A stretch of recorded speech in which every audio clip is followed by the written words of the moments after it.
அச்சம் கொள்ள தேவையில்லையே. வேலி மீது குற்றம் சொன்ன கோட்டமில்லையே.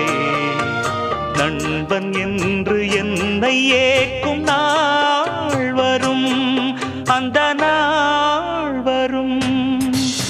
எங்கிருந்தோ இளங்குயிலின் இன்னிசை கேட்டு கண் விழித்தேன். நினைவு அலைகள் மனதில் எழும்பும் நேரம். தட்டிவிட்டேன் மனக்கதவை, திறந்து பார்க்க விரைந்து வா. நெஞ்சம் உந்தன் நெஞ்சம் கொண்ட சஞ்சலங்கள் மறைய